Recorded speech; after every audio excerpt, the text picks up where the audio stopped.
It's your boy Street Cred, 4K, all day, back with another one. Listen, I'm not even gonna hold you. There's some interesting being said on them streets about Big U. And you know, it's something that I thought about at some point throughout this whole thing of this whole RICO that's happening. Now, Whack 100 and Vlad did an interview today on Vlad's channel, and you know, they got into some interesting stuff. You know, I thought that, look, I don't know how someone like Big U in this day and age with the technology that they have can be allowed to operate for so long to the point to where the feds could gather 60 gigabytes worth of information, like I talked about in the last video, and 20,000 wiretap calls. It just didn't make sense. To be able to operate for that long, that means they had to be recording for a decade, at least maybe over that, for a long time. So in the back of my mind, because, you know, I know the way streets work, I know the way how this whole thing kind of works. You know what I'm saying? And it seems like to me, since the beginning of this whole thing, that Big U didn't do something that the feds wanted him to do, and he jumped out of line that was allowing him to possibly operate is what it seemed like to me. And this is nothing new. They've been doing this since back in the day, allowing certain figures in the community to operate certain ways. They get their pockets lined, or whatever the case, they allow them to operate until that one little piggy jumps out of line. And when that one piggy jumps out of line, you get your caught. They fry you up. They cook you up.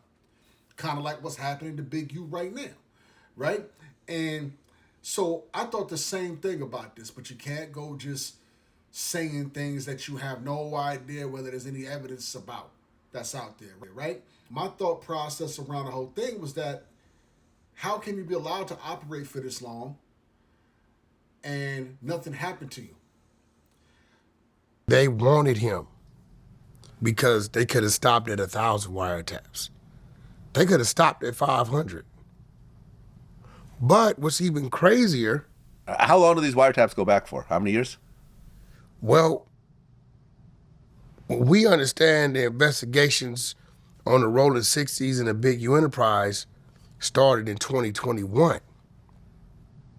But this is where I think things get crazier.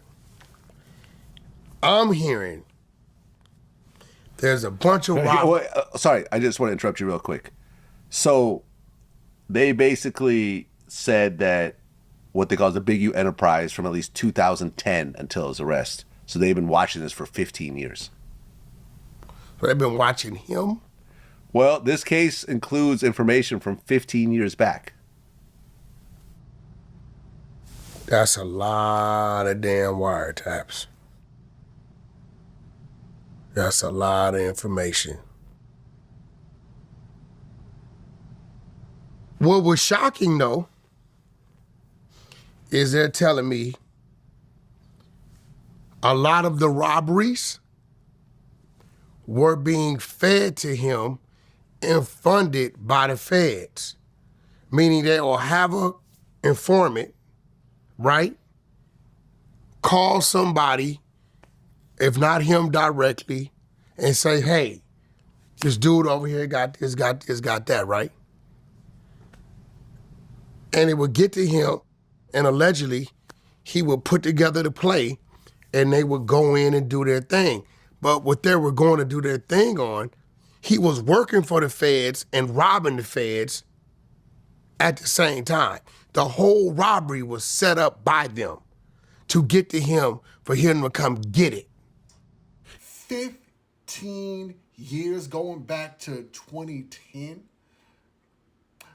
to watch the leader of one of the most infamous gangs in the world.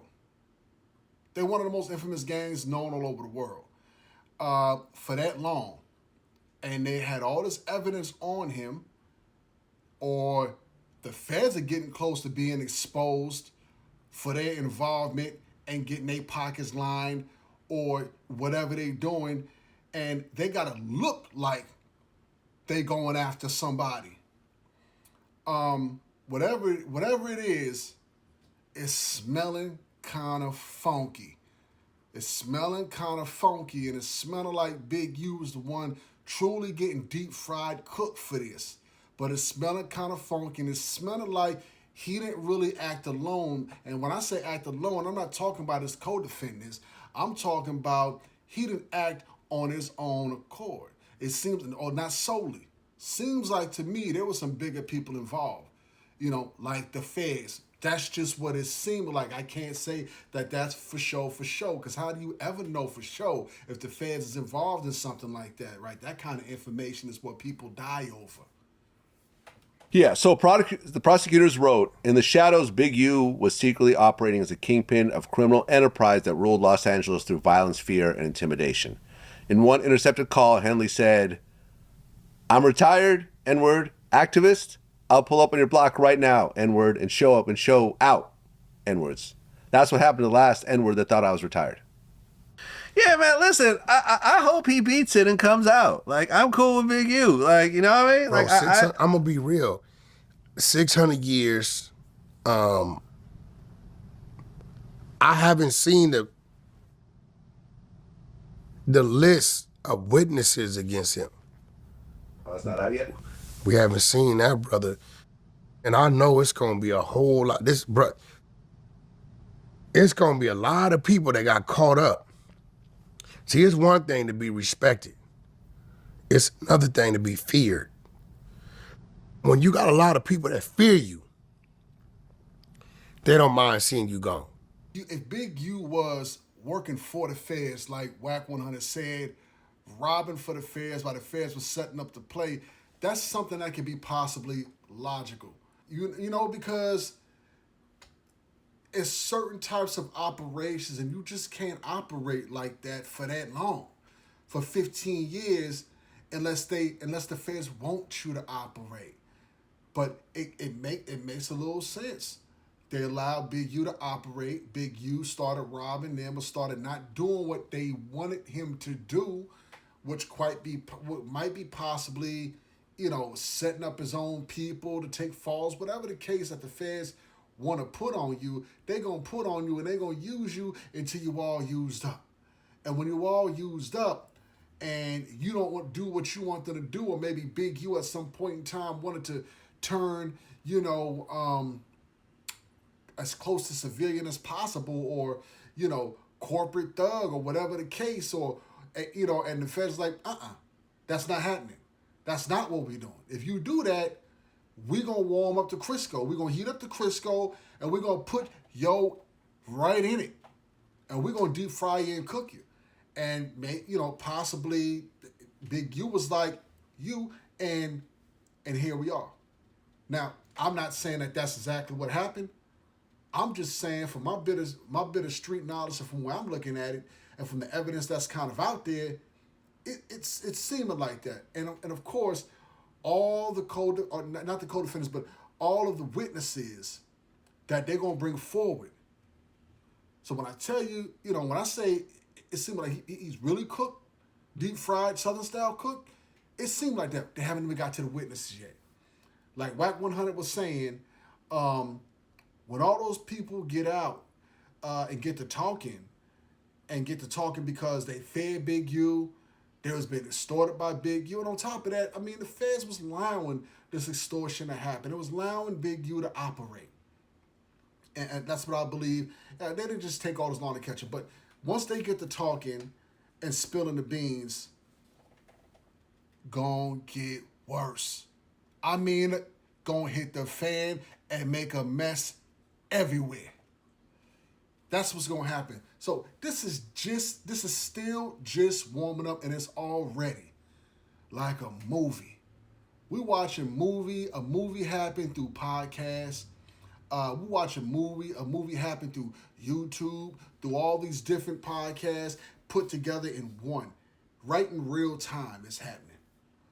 Modern day mob movie of the leader of Rolling 60s taking that fall and federales is involved, and they got the cooking grease warmed up to start cooking and deep frying ninjas every day. That's what's happening. Let me know what you guys think down in the comment section. You know, don't forget to like, share, comment, subscribe. You know what I'm saying? Keep checking in. Keep tapping in. It's your boy Street Cred, 4K, and I'm going to keep bringing you the truth.